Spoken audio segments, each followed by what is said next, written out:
Oh, good morning. What a great day. And it's nice and early. Feels so good outside. Well, today's is going to be a little bit different. I'm going to take a little mini peek back because we just passed up our 6-month anniversary of being here. From the day we rolled in to now. And I got to tell you, I've got some mixed emotions, but mostly I am full of gratitude. I'm going to drop in some pictures here of what the place looked like on day one. And you'll see we've come a long way, baby. So we worked our tails off the first 4 months. And I have to be fair, Joel did the lion's share of it. When we got here in April, the very first thing I managed to do was get sick. And when I say sick, I mean as much as I masked it, as much as I tried to hide it, I couldn't. It was bad. So I had pneumonia.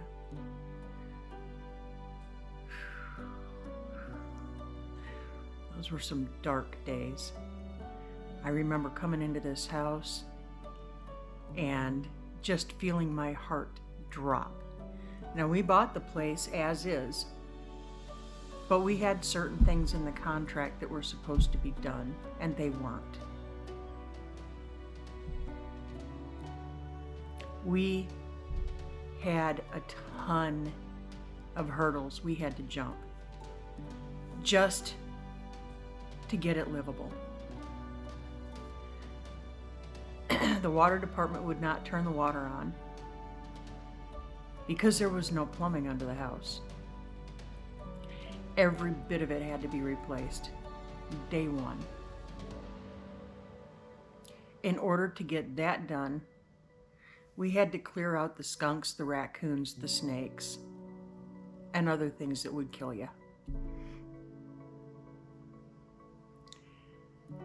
Joel had to work around raw sewage.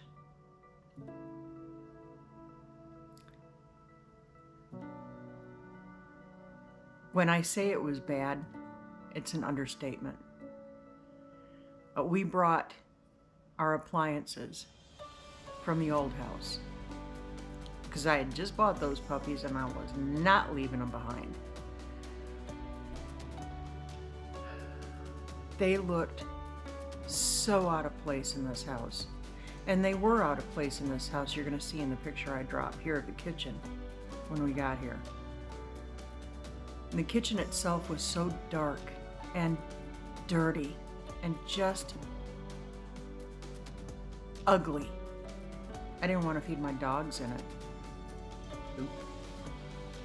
It's not that way today. The bathrooms.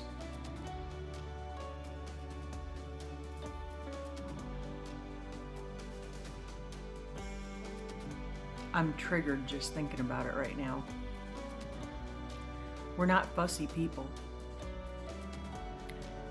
You can walk through here with a white glove and it's gonna get dusty. We're not neat freaks. We live in our home. We share our home with furry animals. We have a saying. In fact, I've got a sign over here on a buffet that says, if our pets make you uncomfortable, we'll be happy to lock you in another room. I mean, our fur kids are everything to us. Anyway, getting the kitchen square, getting the bathrooms usable. And I'm horrified because Mike and Lissa from Drifting Dreamers 5 came out. We had gifted them the pool that conveyed with the place. Very nice swimming pool. It's a $2,000 swimming pool. And we wanted to give it to them because they have kids, and they're carving out their homestead. So they came out. Poor Lissa. She's such a sweetheart. She says, "May I use your bathroom?" Sure.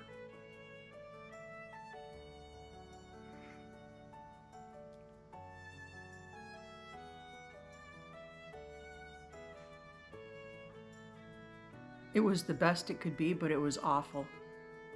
And I felt so bad. And the first thing we did, first two things that we did when we got in here.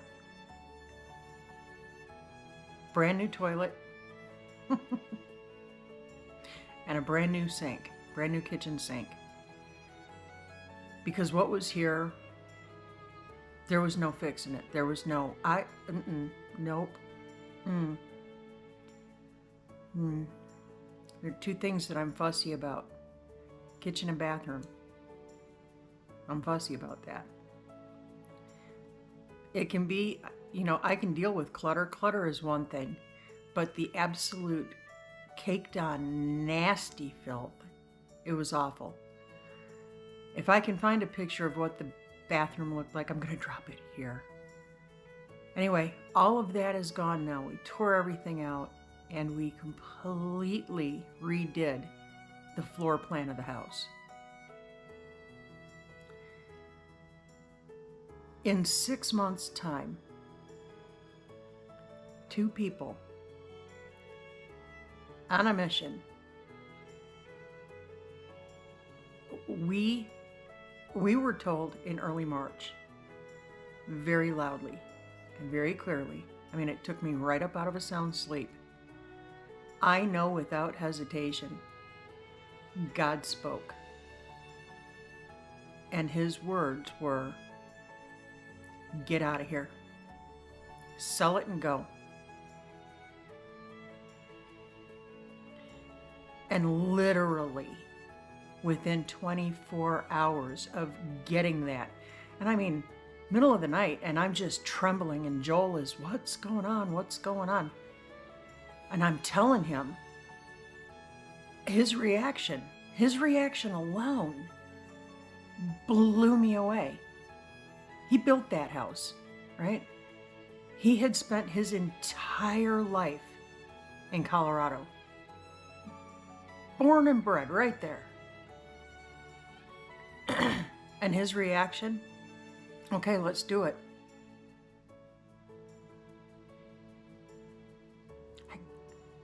How? Where to even start? Now, the house wasn't on the market. We had pretty much resigned ourselves to the fact that we were going to be stuck there until retirement. Retirement was a good 15 years off. There was no way we were going to... You're wrong. Don't ever say never. Within 24 hours, we had a cash offer. I'm not exaggerating this. God spoke. The next morning, a buyer approached, said they wanted to, see the house. If we were interested in selling, they'd give us a cash offer. She was in the house for 15 minutes. She walked around the house 15 minutes and said, "Yep, here's your cash offer." And she put it in writing. "Here you go. Take what you want, leave the rest as is. Here you go." And the cash offer knocked our socks off. Okay? I'm listening, Lord, because you're putting it right in place. I'm listening. So I called Joel. We're under contract. We close in 2 weeks. We have 2 weeks after closing to vacate. That evening we sat down, we found our house. It had everything we were looking for. It had acreage. It had trees. It was lush. It was green. The square footage was right. 2,400 was all we were looking for. Nailed it. We wanted a big shop. Got it. 1,200 square foot shop. Okay. I wanted a well. I wanted a secondary heat source. It hit all the punch buttons. We put in an offer. We went under contract.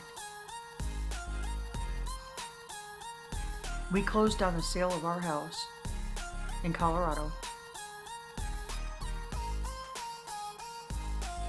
And 2 days later, because that was on a Friday. That following Monday, we closed on the purchase of this place. We paid cash. It was a bingo bango done deal. Excuse me. I made sure that the realtor put certain things in the contract. The house and the grounds were to be clean when we got here. They were to fill out a full disclosure. Even though the house was sold as is, they needed to do a disclosure that would legally bind them. And if they weren't honest about, the things that they put in that disclosure, we could sue them.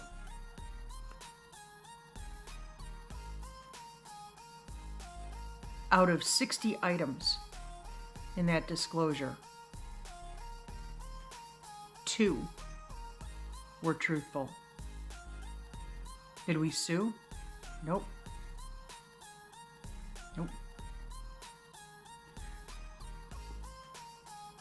We have been asked several times, why didn't you sue them? Why didn't you do? Nope. Because we knew God said, go there.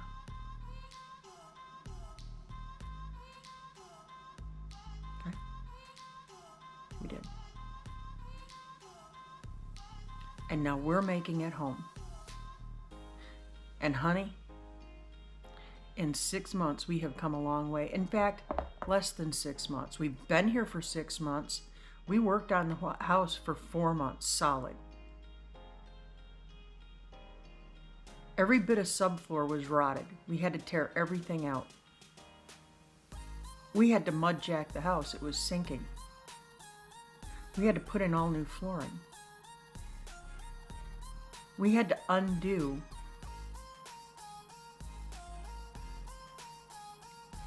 all the craplandia stuff that was in this house that they didn't know what they were doing.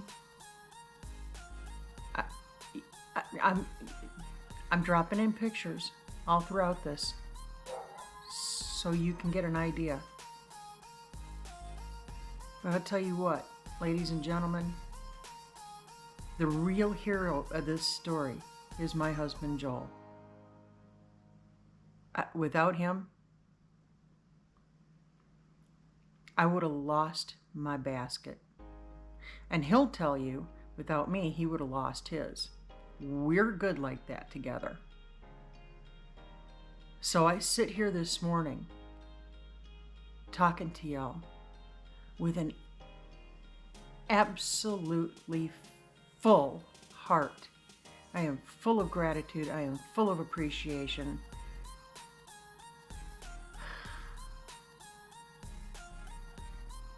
When you're faced with a challenge, get up that hill. If you're going the right way, you'll get there. You will succeed. Don't lose sight of it. Keep your eyes and your heart fixed and get up that hill. You can do it. And the view is amazing from the top. Don't let anybody tell you you can't, or you shouldn't, or you won't. You don't have time for that. Grab that knot and get up that hill. It is so worth it. And you can. So I'm going to leave you with that. Y'all have a blessed day. Count your blessings. Because while you're spending time counting your blessings, devil can't get in and put all that little fear and doubt and all that stuff in your head. You crowd them out. Gratitude, count your blessings. Look for a kindness that you can do for a complete stranger today, or even somebody close to you haven't talked to in a while. Spread that stuff everywhere. That's the stuff we need to be putting on everything, honey. All right, I'm out of here. You guys have a great day. I've got critters to go take care of. Be blessed. Keep looking up. Be thankful. And we'll see you on the next one. Bye.